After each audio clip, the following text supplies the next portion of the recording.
Hey, y'all, it's Dana Brooks of Basic Brooks Law Firm, and I am bringing you another episode of the EmPower Hour with my law partners this time. We're talking about women-owned businesses and the unique challenges that that presents, and also the unique opportunities that we have all on this panel made a lot of. So again, we're here for the EmPower Plan. This is the EmPower Hour.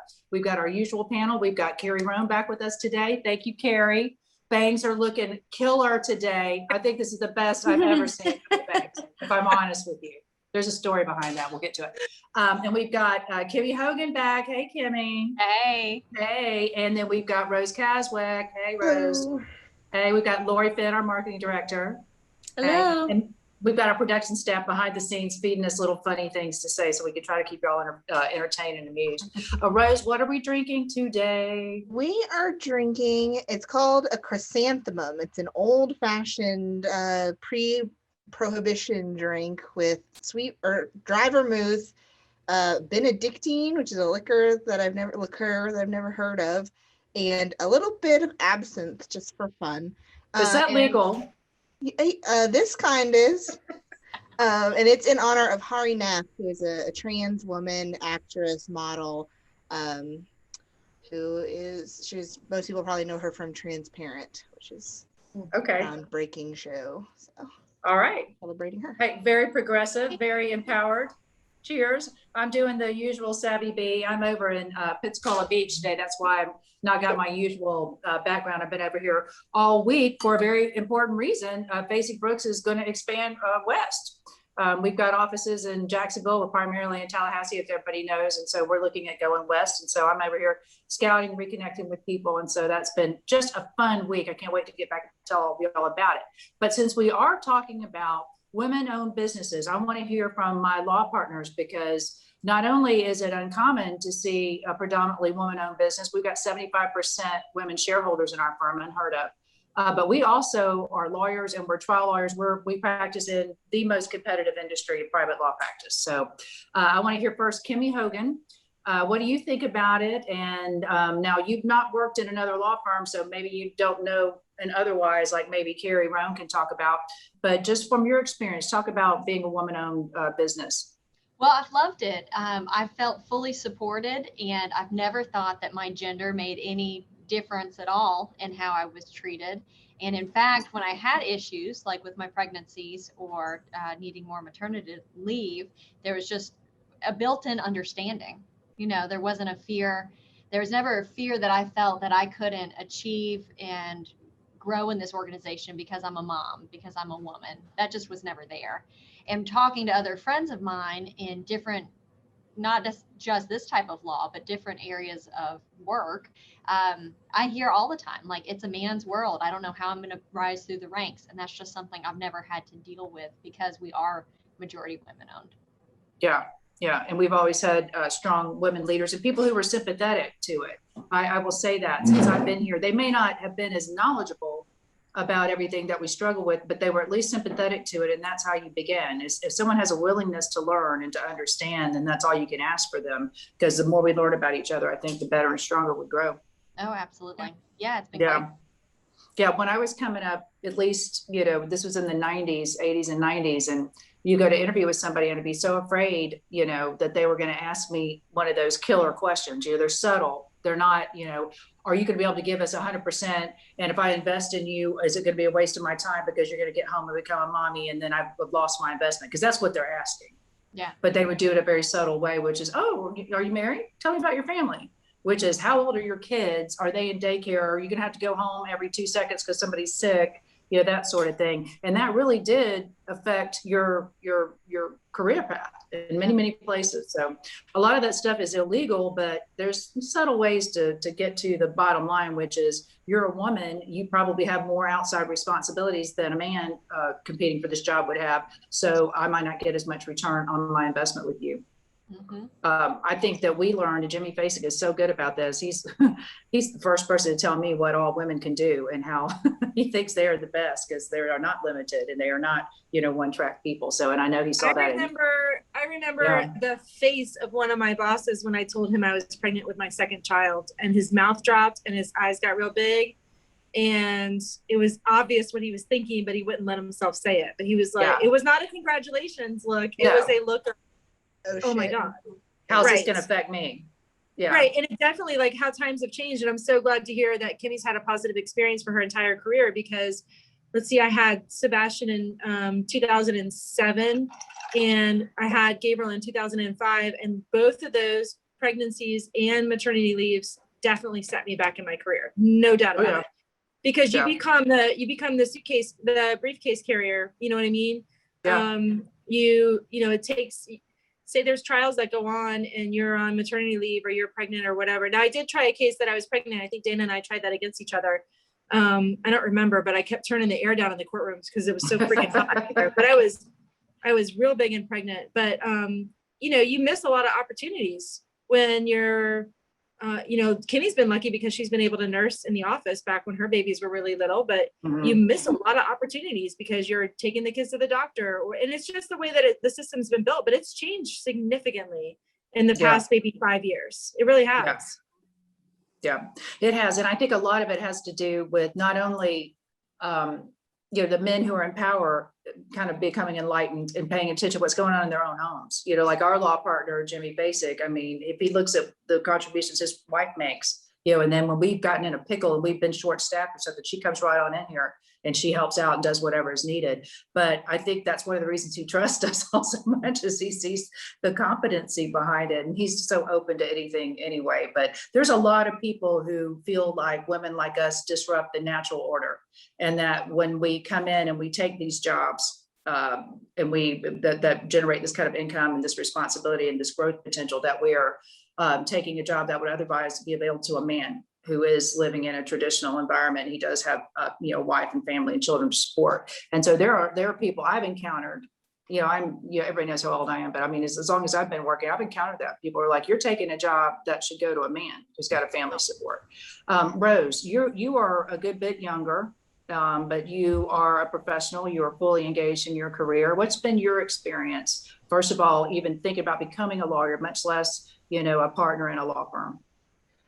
Yeah, well, you know, I never really thought of gender as being something to hold me back or stop me from going to law school. I mean, by the time I was in law school, it was majority women, right? You know? Yeah, but the majority don't stay. Lawyers aren't majority women. They don't stay in practice. Yes, you know, people, and a number of people that I've went to law school with have stopped practicing, mostly because they've had families. And it's just easier, especially if you're, you know, lawyers marrying lawyers and your husband still has this, you know, big time, high power job, and he can, you know, technically support the whole family, and it's just too hard to get back into it or whatever. There's, you know, reasons why once you take a break, it's hard to get back, even if they legally have to hold your spot open for you for a little while anyway. But yeah, it's been great working here, because it's like there's no glass ceiling. Are you kidding me? It's straight to the top for women for the most part here. It's like everybody above me, ladies all the way for the most part. So, I definitely don't feel held down or like I have less opportunities here. You know, if I was to leave or do something like that, I don't know what I would encounter out there. But definitely, I think times are changing for the better. It's very rare. I mean, I've been, so Dana and I have both been at other firms, me more recently than Dana, and it is extremely rare to have not only, you know, women kind of above you, so to speak, which I don't think anybody's above anybody else here. I think we're all on equal playing fields, but to have women majority owners. I don't know of any other law firm that is like that. And I think we're all extremely lucky because Jimmy is very open-minded about it. Dana is extremely supportive of it.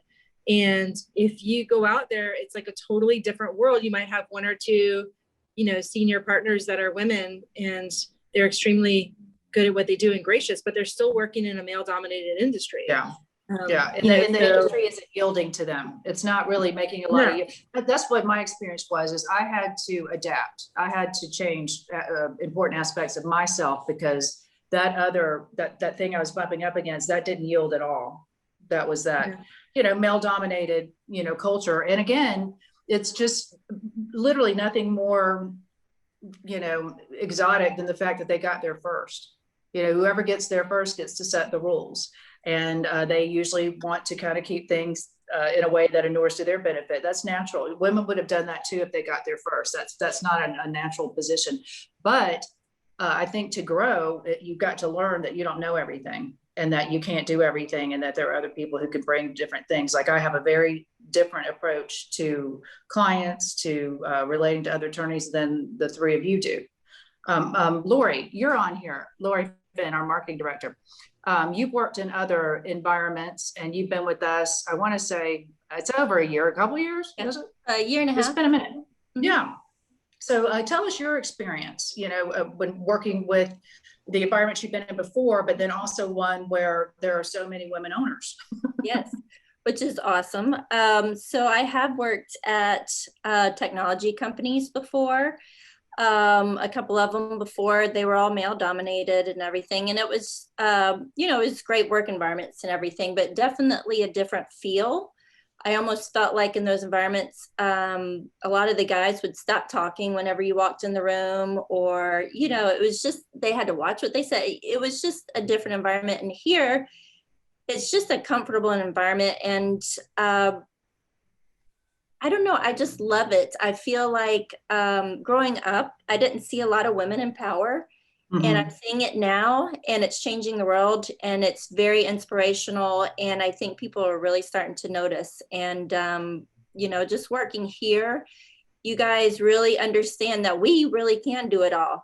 If our child is sick, we can still take care of them and do our work, mm-hmm. and do this and do that, but yet you support us and you understand us, and you don't keep us from reaching our potentials because of those kind of things. Yeah. You can't, I just look at it as everybody's got things that we have to deal with. There's ways to potentiate everybody, and there's ways to make people just not be productive and not even want to come in here. So, and that is a challenge, because everybody knows the way I like to grow the business is I don't like a ton of people, because that's a lot of personalities to have to manage. But I do like to give opportunities to people who are not very rigid, because you got to be pretty fluid to work in an environment like ours. Everybody needs to be heard. And if you want to have a horizontal structure, like our organizational structure is, more so than a vertical one, you've got to be ready to hear things that don't just validate your position and don't just yes. I don't want to be surrounded by yes men or yes women. I want to be able to learn and to grow. Does anybody have any instances that they want to share about how other women regard you as a woman-owned business? Do you get a lot of people coming to you saying, mentor me, help guidance? Are you getting some, smallness? Are you getting some pushback from people, from women? Because that's my biggest thing, is I hate women who get in each other's way and they don't support each other. I think that should be a default position among women, is don't disparage another woman. Keep your mouth shut or say something good, but don't put down other women. Don't compete for men. Don't jock against each other. Don't trade on your looks. All those things that tend to buy into the stereotype of why you might not want to own a business with a woman, why you might not want to give a woman an opportunity. Kimmy Hogan, have you thought of any instances like that? Maybe even law school. I had an instance like that today, where I had some women just, cop an attitude over something, and it was just really a misunderstanding and presumptions. Yeah. But I want to talk about women supporting other women and conflicts among us as we try to grow in our careers. Yeah, I hear you. I tell you what, I've really had a positive experience as being a woman business owner. And I feel like I'm that next generation, in part because of the time in which I was born, but also because of the unique opportunity to come into this firm, which is kind of paving the way towards the future of how we'd want women to be treated in a workplace. And I, when I've interacted with other women, they've been supportive of me. But to be honest, I don't have a lot of friends or colleagues that are women that own businesses. I have several clients that I consider friends that own a business where they're the only employee. Yeah, a lot of sole practitioners. Yeah. Like I have a client who has her own handy woman business, and she's the only employee. I have clients who own hair salon, but they're the only employee. Right. I don't really know a lot of women who own a business that supports a large staff. So it's a little bit different, but I'm always on the lookout for women-owned businesses because we're kind of Yeah. training our mind that way. And I'm really excited to see people succeed. But yeah, I'm very fortunate to my experience. Yeah, I think if we make it conscious, there's so many things that you do. If you would just get conscious about it and deliberate about it, you can build up other women. Like I always try, I say this all the time, I try to refer to other women. I don't care if you're getting your transmission overhauled or a new floral arrangement. I try to find you a woman to go to, just so we can equal, everything, so we can even the playing field, so they have the opportunity. So much of what keeps women behind isn't any sort of a gender deficiency or a lack of anything other than experience and opportunity. And when you give a woman an opportunity they haven't had before, I just can't tell you of a bunch of disappointments. They just don't ever seem to let you down. They seem to just take the ball and run with it. Carrie, Roan, what are your thoughts on that? Women helping other women and other women in business. So when I first started practicing, I had a couple of negative experiences, one of which made me leave the firm that I was with because the other female lawyer was more senior to me, but I was outperforming her. So there was kind of some competition, you know what I mean? And it got really uncomfortable for us on a social level. And I was young and I was like, well, I'll just bounce out of this job and bounce to the next one, So back in not the early realizing 2000s, what that's a big deficit when you do that. You lose all that institutional knowledge, you lose all those contacts, and a lateral transfer is never lateral. It always takes you behind a step, but women will do that. Yeah.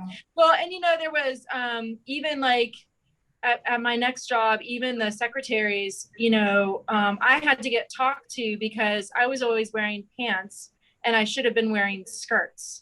And my pants looked indecent on me because they could see the shape of my ass in my pants. And I'm like, what am I supposed to do? Pants.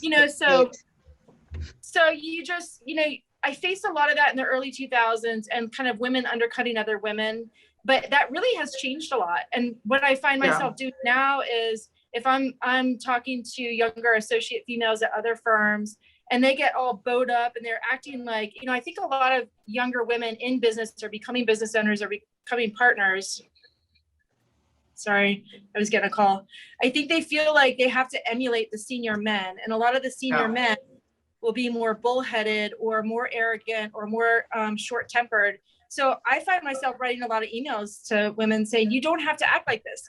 You can be yourself and you can catch more flies with honey than you do with vinegar. Like pave your own way and it will be okay. You know what I mean? So I try to mentor people in that regard a little bit, but I mean, probably for the past 10 years, I have had nothing but complete support from women, my friends. I mean, my friends treat me exactly the same as they always have. It's been extremely supportive. So I think we've really turned the corner.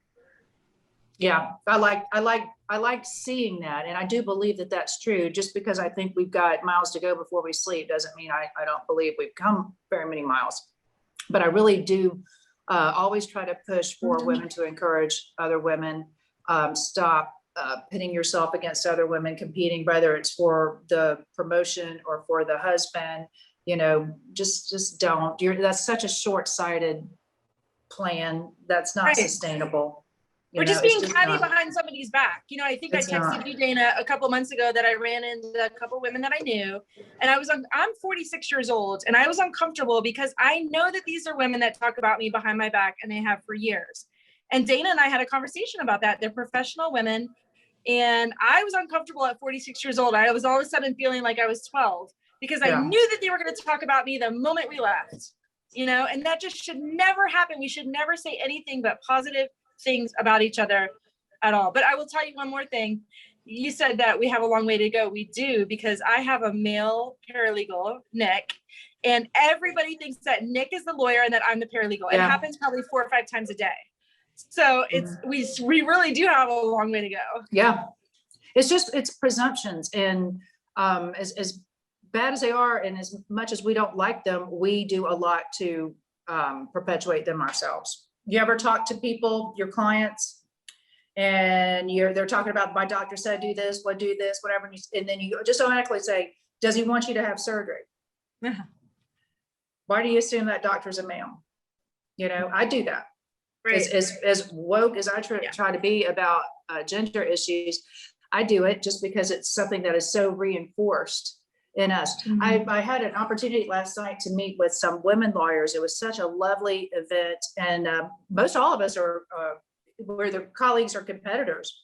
But it was a lovely event with some women. But I was listening to the way they were coming up, some of the younger ones coming up in their firms, very different than ours. It was very traditional, Carrie, what you and I experienced in that dues paying process. Like if they don't see you at the beginning of the day, at the end of the day, and on the weekends, they figure you're a slacker. And I have not subscribed to that in easily 15 years. I do not believe more hours equals more productivity or better results. I do not. I believe it's about working smarter and leveraging people and making sure you're only doing the highest, best thing that is the use of your time, not just logging in hours because the person who hired you had to do it to their boss and they had to be there 80 hours a week and you damn sure better too. I hate that, but that is still so pervasive. And the women take it very seriously that I'm talking to because they have never had a shot.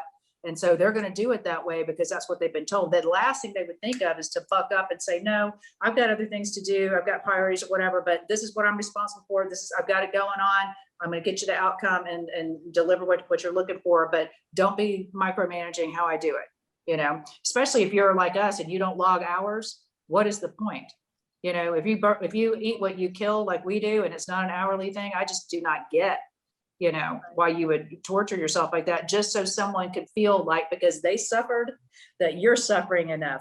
Carrie, did you find that whenever you were coming up in other firms, it was like, it's not about productivity. It's just, they suffered, so they want you to. Yeah, 100%. I mean, you're like taking me back to some bad times when you're like, you have to be there. You have to be there for bed checks. You have to be there for the bed check at 8:30 in the morning and at 5:30 in the evening. And if they don't see your car in the parking lot on the weekend, something's wrong with you and you're a slacker. Yeah. And then you got Joe, whose wife is home with their newborn, so Joe can have his car in the car. Joe just gets up, takes a shower, and goes to work. Joe's right. But on a different tie tomorrow. Yeah, that's one of the advantages of working for a woman-owned business, though, is 9 times out of 10 you'll be working with and for women who understand and get that, and all they're looking at is your productivity, not where you're doing it, how you're doing it, how you look when you're doing it, but whether or not you're being successful and productive in your work product. Yeah. I look for ethics. You better be doing it legally and ethically and the way, in furthering our mission and taking good care of these clients. And then I look for outcomes. Are the clients happy with you? Are you getting a great result in a timely manner? Are you putting them back on the track to come back stronger from this accident? I mean that. That's not just a trite little phrase that we use. I mean it. I want them to be better than they were when they walked in the door. Because when our clients walk in the door for us to take their personal injury case, that's not their best day at all. And so I want people to take care of them so they remember us and they come back and they tell other people about us and they come back. It's a very simple business model, but torturing my fellow lawyers and employees is not part of my business plan. But for so many people, it really has been. It's almost like a punishment. It's a dues paying process that really doesn't do anything more than punish you. So I never really saw the honor in it or the value in it. Rose, what do you think about when you think about how you're spending your time? And with COVID, we all learned that we could do things remotely, that we don't really need to spend as much time driving around, putting on hair and makeup, wearing clothes to do things that we could easily do and cut out. I easily could cut out 2 hours of my day and travel, by being remote. What's your experience on that? Yeah, that has been awesome, being able to do things remotely, because I feel like as women, there's so much more pressure to dress and look, and it's not just you put on the same suit that you wear every day. You've got to coordinate an outfit and makeup and shoes and whatever just to show up for a mediation or a deposition. It's something that's not even a major proceeding, but you want to look nice for your client. You want to play the role, whatever. Being able to do it remotely is such a time saver and so awesome. I think it's allowed people to be so much more flexible, and I think it benefits women especially for that reason, is that you've got to duck out to hit your kid in the next room, then you can, instead of having to throw a shoe at them. Instead of having to find a whole different arrangement and go into an office and stuff like that. Women especially need to be more flexible a lot of the time about what they're doing, and it's been awesome. I wonder if COVID isn't the great equalizer, because I think with more men having to stay home, I think maybe their eyes were open to a lot of the things that magically happened when they were not there. Yes. That the fairies take care of. And then I think also a lot of women were able to get back control over their schedule more by not having to spend so much time in the car, schlepping around, hair, makeup, and all that kind of stuff. Kimmy, what about you? I know you have children that you have outside help to take care of, but did you find that COVID and just the change in how our expectations were for interactions, has that benefited you as a working mom and business owner? Well, I'll tell you. So I have a little bit of a different relationship with my husband, where he is the primary domestic person in our relationship, and has been the entire time. He does the cleaning, he does the cooking. When we had children, I am more of the child caregiver. So I will say, because he's always thought like I do everything at the house, right? And I'm like, I hang out with our kids. I love our children, but that takes a lot of time. Keep them clean. You're welcome. But I'll tell you, when COVID hit and we worked from home for 6 weeks, and we had both of our children home, which were 1 and 4 at the time.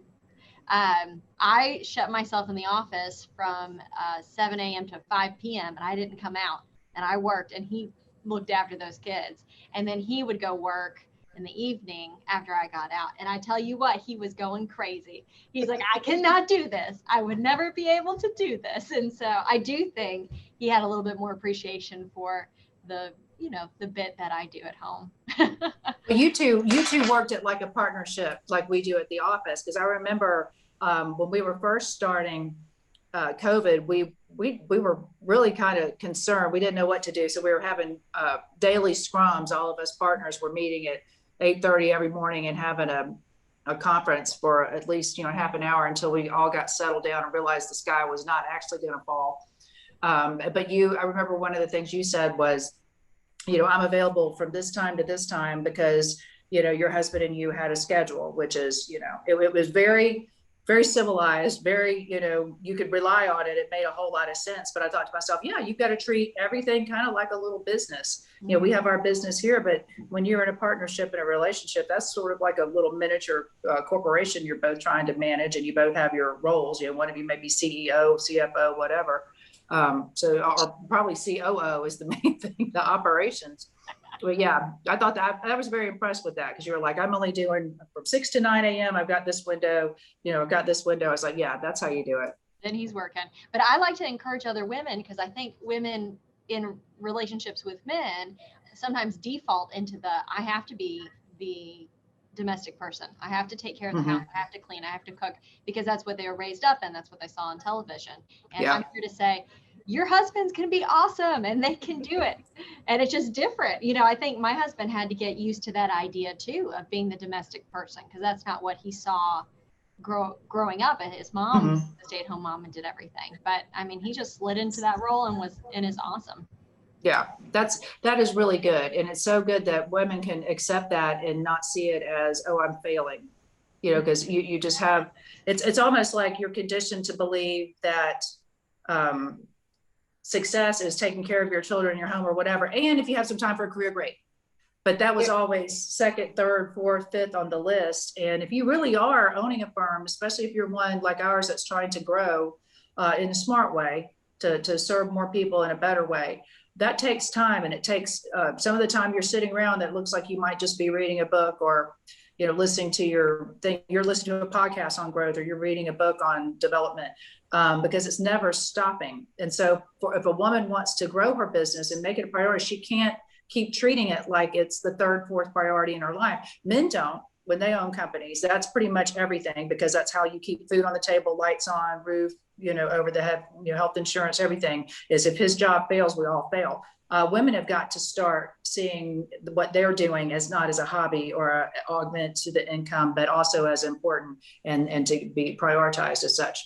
I agree. I've had, girlfriends that go, oh man, Kimmy, I'm just so tired and I'm frustrated. I don't want to cook 5 nights a week. And I go, Why are you cooking 5 nights a week? You're not the Right. only adult in this Yeah, household. it sends the mess. Like that's how I grew up. Is my mom worked full time, but she also did everything around the house. She did all the cooking every night, the cleaning on the weekends, and she, entertaining me, whatever. But it seemed like she was at everyone's service, and you don't have to do everything, especially if you have a partner who's perfectly capable. Yeah, I don't think you can be a successful business owner and do everything at home either. I just don't think that you should have to. I don't think that you should feel like that. Y'all, I am having technical difficulties getting started. I did listen to you. Are you there, Dana? I am. And I'm trying to get to some of our comments, but like I said, I'm doing this on the fly.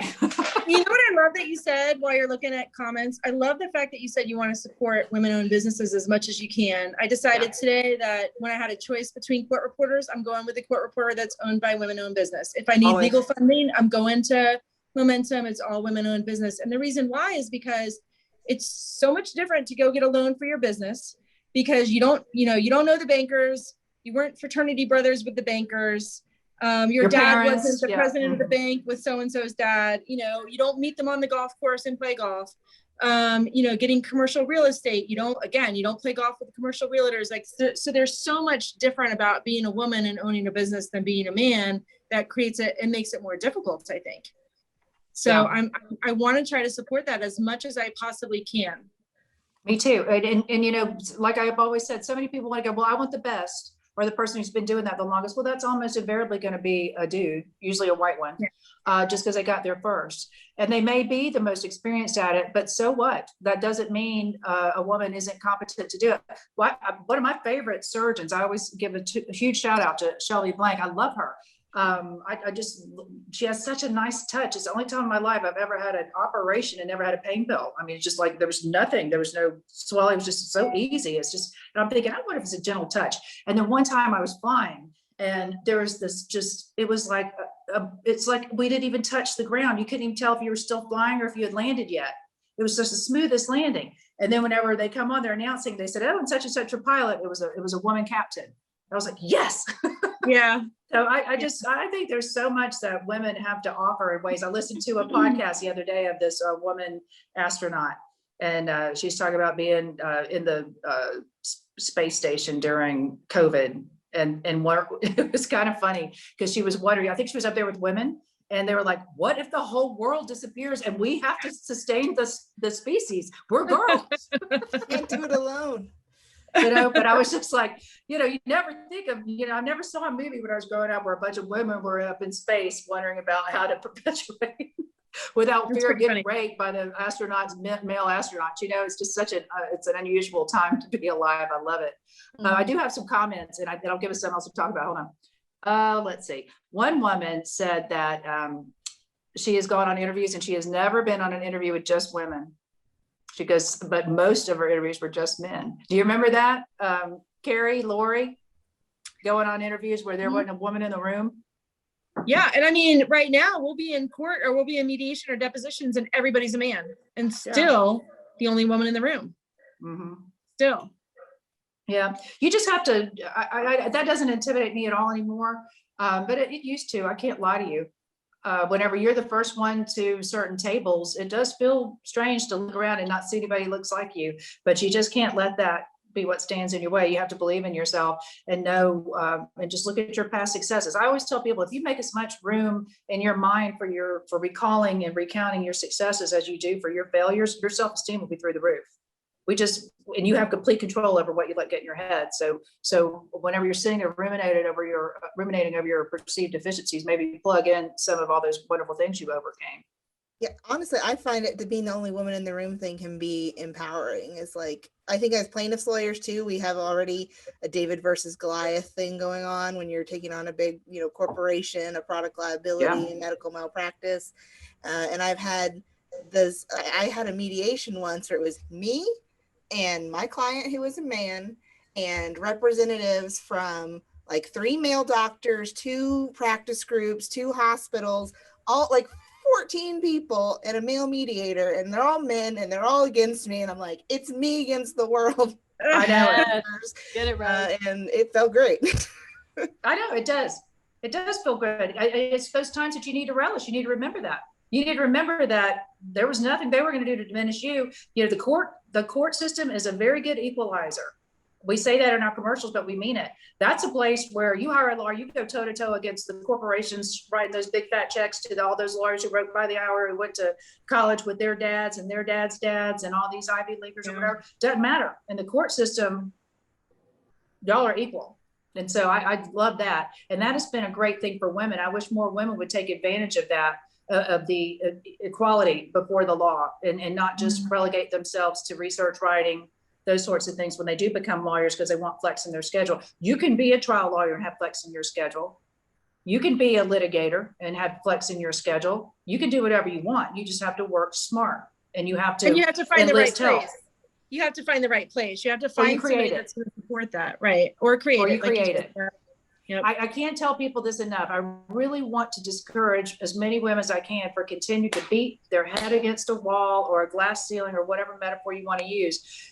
You are never going to change some people. They're just not available to you. So go do what you can do, and then go work for yourself. Go find some similar minded people.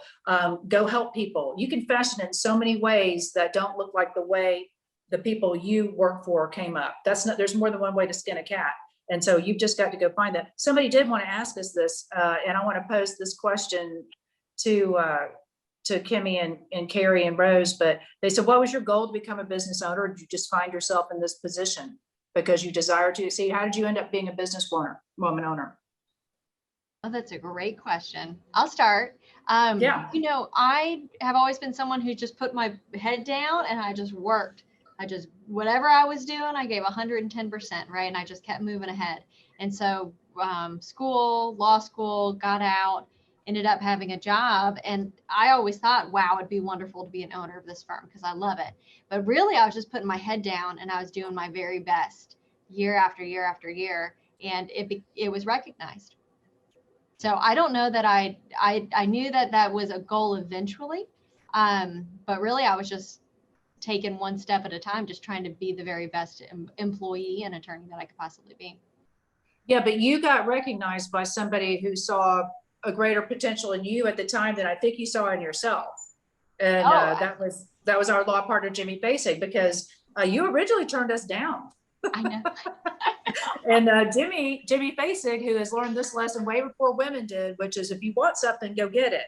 Yeah. He said, he just went after you again. He said, well, think about this is an opportunity. You know, there's limitless, you know, whatever you want to do, you can have the life you want. You can be an owner. You know, there's not a cookie cutter, you know, shell formed way to do it. And you listen to that though. Yeah. Oh, absolutely. And then all that conventional wisdom was probably telling you, do the safe thing, get the security, you know, because it was a risk to come with us. Oh, certainly. And also, I didn't really understand it. I think Jimmy thought, oh, you just know what the opportunity is here. And I had no idea. And then when he came back and he explained it to me, I go, oh, okay. And my dad, I'll never forget, my dad said, well, I know, Kimmy, you'll learn at least one thing from Jimmy, and that's how to negotiate, because he just got you to come work for him and he didn't offer you anything else. That's funny. He's wily. But yes, thank heavens called me back. Carrie, what about you? What turned you into a woman business owner? Was that always your goal? Was that just your single focus, or do you happen into it? That's a really good question. I went to law school, did really well, and joined a huge firm, right? And I thought that that's what you do when you do really well in law school, is you join a big prestigious firm, worldwide offices, make a lot of money, a lot of hours, and that's what you're supposed to do. And that was significantly unsatisfying. And, you know, so I bounced around a couple of firms and I found out about myself that I really didn't like being held back. And I was actually better than I thought I was. You know what I mean? I was performing better than I thought I was. And I didn't like that I didn't have room for advancement like I wanted to. I felt like I could do just as good as the owners were doing. And I wanted that for myself. I didn't want to continually be chasing somebody else's dream. I wanted to chase my own dream. So it took me a little while to get there and to mature, both professionally, I think, and emotionally. It took me a long time to have confidence in myself. I'm still working on that. But, really, it was probably about maybe when I was 35 or so that I didn't start to say, you know what, I can do this. I can be an owner. I want to be an owner. I want to have a voice. I want to be heard. And I think my voice is valuable. So it took a while for me to get there. Really did. Yeah. Yeah. And you had some opposition along the way. You had some things that really did not reinforce your uniqueness on your journey. Yeah. Yeah. I work better for opposition, I found. And I've used that opposition to get myself pointed in the right direction. I do too, but I worry about that because at some point you're not, especially as an owner, you don't get as much resistance. You get a lot of yes men around you. And if you're somebody who's motivated by somebody telling you can't do it or you're not going to be successful, that's something I had to learn. I had to learn, okay, when that is removed largely, then what's your motivation going to be? Because I had that, believe it or not, I had it in my personal life in a lot of ways. And then I had it, professionally, just because of what I was told being a lawyer would entail, how you had to come up. I always believed it was just one way. You go this way and that's how it goes. And this is how you pay dues. And then if you're not encouraged, it's very hard to say, okay, now the wind is at my back. Now I have everybody, wanting me to succeed. Now what's my motivator if it's always been showing them that they're wrong about you? Yeah, that's true. That's a good point. Yeah. Rose, what about you? How did you find yourself as a partner in a law firm? Happenstance, things just Yeah. happen. No, but like I was thinking about that, like people that I went to law school with who, and a lot of people do, they hang out their own shingle and they go out as solo practitioners right out of law school. And that seems wild to me because you don't have the mentors, the people with experience and knowledge. Like, I don't know if these people are wildly confident, wildly hubristic, or they just couldn't get hired somewhere Yes, else. it seems like extreme malpractice. It's nothing that I would ever have wanted to do. But I think with a good firm, and you can learn a lot, and then start something on your own. Once you know what you're doing. It was complete happenstance for me. I was offered an amazing opportunity to be a name partner in this law firm the same day I became a lawyer. That's just crazy, unheard of. And I remember at the time thinking to myself, I don't know who this person is giving me this opportunity, but seems wildly just irresponsible. But I thought, this is probably never going to happen again. It's an unheard of opportunity. So I'm going to say yes. I'm going to definitely do this. And I did put my back into it. Don't misunderstand me. Like I knew I was going to be a medical malpractice attorney right out of the box. Not auto accident, not motorcycle, not coming up through PI, just boom, you're starting out telling a doctor he malpracticed. That's a tough job. And I knew I was going to have to do it. So, I'm studying for the bar during the day. I'm watching these lectures, medical school lectures at night on every system, cardiovascular, OBGYN, neuro, all this stuff. Cause I'm like, I've got to know this. And I was too scared not to. And it was like, Carrie, it's a fear of failure or people just waiting for you to do a huge career face plan. When you had an opportunity like that, people are thinking you slept with somebody to get it, or your dad or your husband, something like that is the reason for your success. The last thing they think when a woman has an opportunity like that is somebody thinks she might be able to do this and they're giving her the shot. Now, I did find out this later, that opportunity, the same opportunity had been given to 5 other people before me, all of them men. Yep. And they either they failed at it or they were too afraid to say yes. So Well, I said yes. Dana, I talked one of them out of it. Yeah, well, I know. That's what I mean. It's a risky thing. But I was in a position where I could take that risk, and boy, did it pay off. But a lot of times you really talk yourself out of things that are just amazing, too good to be true opportunities because I've got kids or I've got a mortgage or, I've got student loans. I can't afford to take risk. I really want to encourage, especially women, to become more comfortable with risk. So many people I know lament look back over their lives and they lament their decisions. And I don't ever hear anybody beating themselves up about taking a risk and it not working out and failing. I just don't. Even the people I know who would say that they've had some failures, like we tried things in our firm that didn't work, but I don't consider them failures. I just consider that something I learned because the whole firm is, doing well and succeeding. Yeah. So perspective is a lot of it, but so many people that I know who have just beat themselves, it's not because they took a risk and failed, it's because they never tried. They just stayed where they were for 20 years, 30 years and didn't take their shot. Yeah. Dana, I have a question Lori, for you. go ahead. Sorry. So what you were just saying is you bought into a law firm, you bought shares from one of the partners who was leaving or whatever. It's a male run law firm. And then, I remember that law firm well, and I know who was interviewing for your position before you accepted it and all that stuff. But the firm has changed so significantly after you bought it. It's not the same personal firm. It is 100 times better, 100 times different. And you notice we don't have employees that leave or that want to leave, so it's a totally different culture. I mean, the culture could not be more different. I mean, it just couldn't.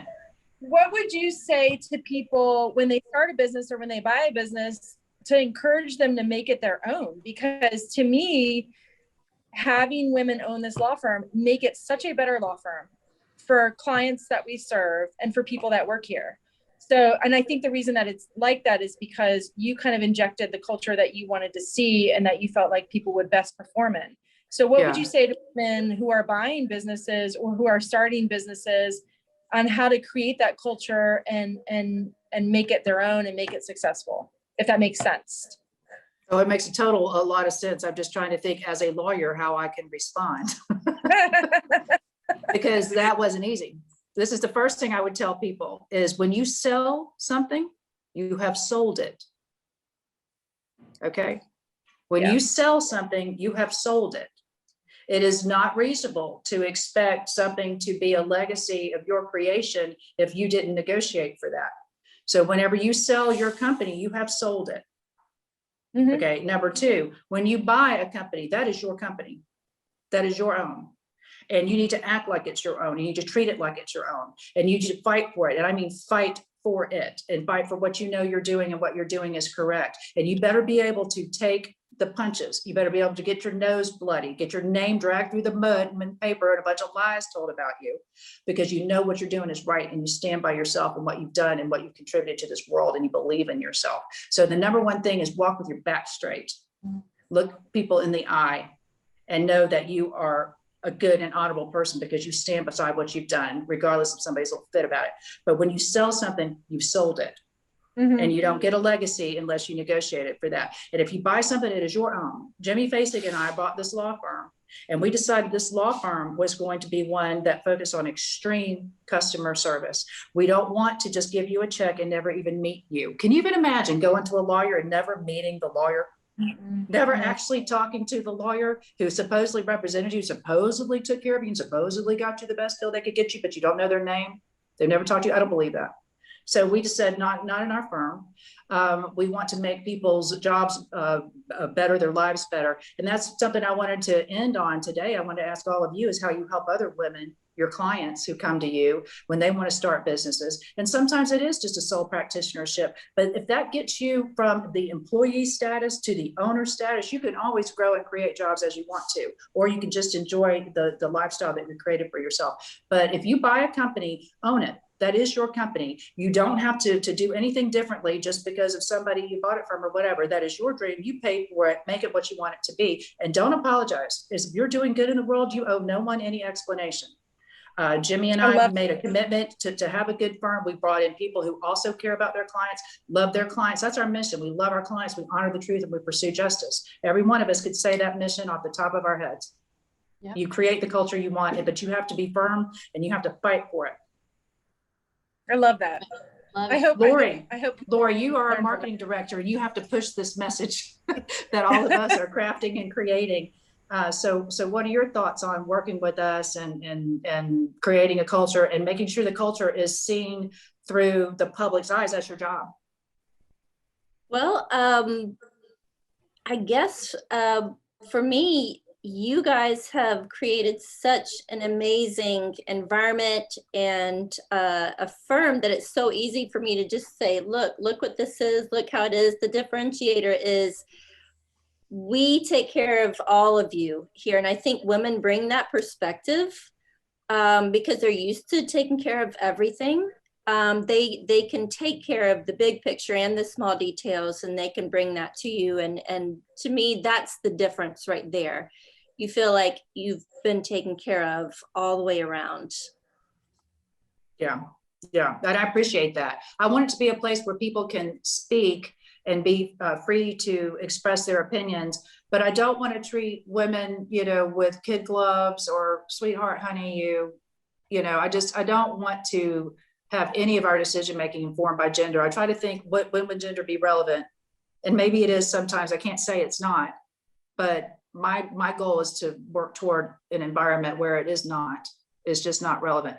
Rose, what are your thoughts on that as you think about how you want to grow your team? We all have teams here. We're a law firm. We help personal injury clients, all kinds of people who've just had any kind of hurt. We try to get them back on their feet. But how do you think about it when you think about the team you want to have in place to help your clients, who your clients are, what their goals are, and how you want to help them re-enter their lives after an accident? Well, I think it's very important to have people who walk their talk and who care about the clients and aren't just, you know, here to pick up a paycheck and, you know, check their boxes and leave. Not that you have to, you know, be married to the job or anything, but while you're here, when you're contributing, it's, you know, important to have people who are 100% on board. And for me, it's especially important to have those really, you know, caring and personable types of people on my team, because I am not the most personable. I, you know, love my clients. I like to talk to them, but I am a get in, get out, how are you doing? Me too. Kind of person. You know, if we talk for 5 minutes, we've really had a touchy-feely conversation in my eyes. If I've talked for 5 minutes, she's going to be in my wedding. So, you know, and I want to talk to the clients and know what's going on with them, and, you know, make sure they feel supported. And if I have people on my team who can do that as well or better than I can, then that's all for the good. And it just so happens, you know, that women a lot of time tends to be the ones who are more, you know, they connect on emotional level with people, or take the time and have the emotional intelligence and skills to do that. Yeah. Just don't think there's something wrong with Rose and me because we didn't get that gene. we can identify and hire other people who did get the gene. I understand. To make sure you're getting how you're feeling. I just don't, you know, need to elaborate on it. Once I have the information, I don't know what I'm supposed to do now. I'm no, sorry. It's funny. I was a therapist before. I actually do care about people. It's just, I have a funny way of showing it. But I want to make sure everybody is heard and they have access to people. And that's what we always, you know, try to do at our firm. And I think you're so good at that, Rose, with getting the right people on your team to make up for the things that aren't your strengths. So you can, you know, have the time to do the things that are in your wheelhouse. I try to do that myself. I'm going to try to wrap up a little bit today and go around to our panel and ask everybody that, starting with Kimmy Hogan. What do you try to do as a woman business owner, as a leader, creating your team to help your clients, and also your clients, your women clients who want a better life than they had when they came into yours? Oh, absolutely. So with my clients, women or men, whenever we give them the settlement check, I love to talk to them about what's next. And if they have ideas for business, you know, oftentimes they'll go, you have any idea who I need to talk to? I'm like, absolutely. And if I don't know, I know somebody who knows, right? Yeah. So it's all about connecting through people. And I think a big important thing is to show my clients, I like to show them that I care and that I want to always be here for you, right? You've got my cell phone number. Don't delete it. Call me. Like when my former clients call me, I get giddy. I just love it because I got that gene, and I'll talk to you for 30 minutes. You do. You got the gene, girl. But yeah, I think to support them is all about saying, I'm always here for you. I may not have an answer for you, but you can always call me and I'll do what I can to connect you. Yeah. Yeah. I have half the gene. I have the gene that allows me to text you back. not necessarily talk to you, but I can get you in touch. I can put you in touch with whoever you need, man. I know everybody, or I know somebody who knows the people that you need. So I always want to encourage people, you know how to get me on text, but you can also Facebook message me, whatever, you know how to reach me. Carrie, what are your thoughts on that? Helping other women and building your team that is supportive for women. You and Rose can put up all the front you want, but you guys are softies, and we know you're softies, and you have the warmest hearts ever. So you guys can be all, you know, tough about it, but we know you're soft. We know it. I am real soft. Prove it. Yeah, I am a marshmallow. And not want to talk to people. So That's true. anyways, I forgot the question. I was going to say probably the same thing that Kimmy said. But one of the things that I love about this job is I love supporting and encouraging my clients in just their life experiences, changing jobs, having grandkids, moving. Like, I love that aspect of the job where you're helping them with their legal stuff, both men and women.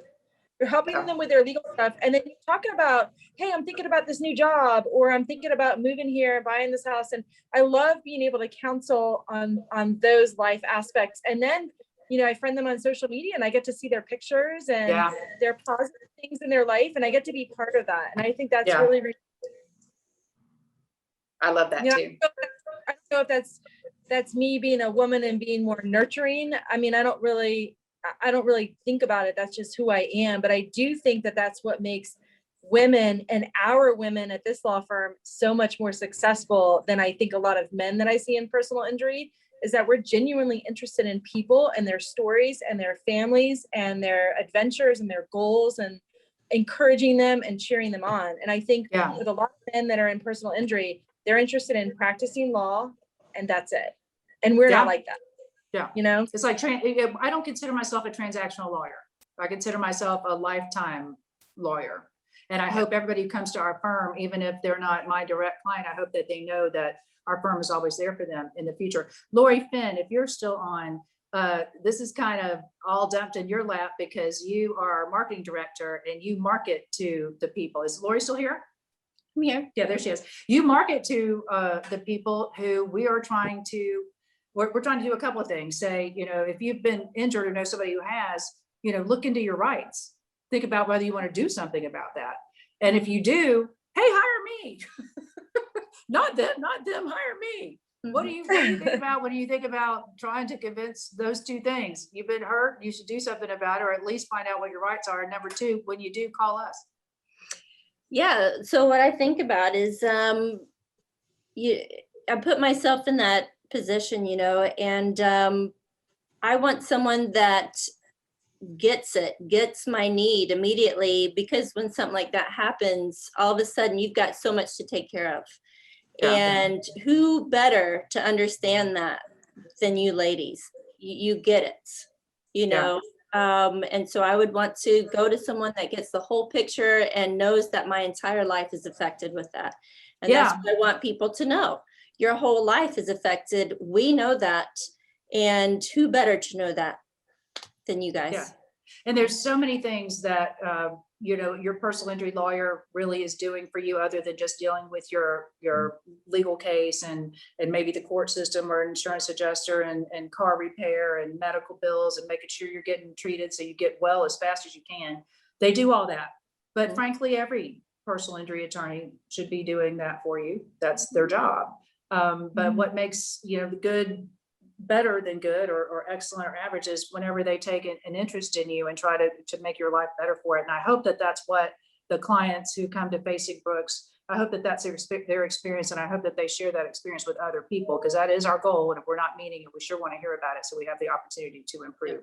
So I want to thank everybody again for watching this episode of EmPower Hour, talking about women-owned businesses. We thought we would go first and then continue to highlight them. So the people who are out there who feel like they don't have any choice or they don't know where to start, we hope to encourage you. You can have whatever life you want. You just got to figure out how to get there. And so the more resources you have, the better and faster you'll be able to do it. So thank you for joining us again. Thank you, Lori Finn, our marketing director. Thank you, Rose Caswick, Kimmy Hogan, and Carrie Roan, my law partners. Thank you for our producers. And thank you for joining us for another episode of the EmPower Hour, brought to you by the EmPower Plant by Facing Brooks. See y'all next week.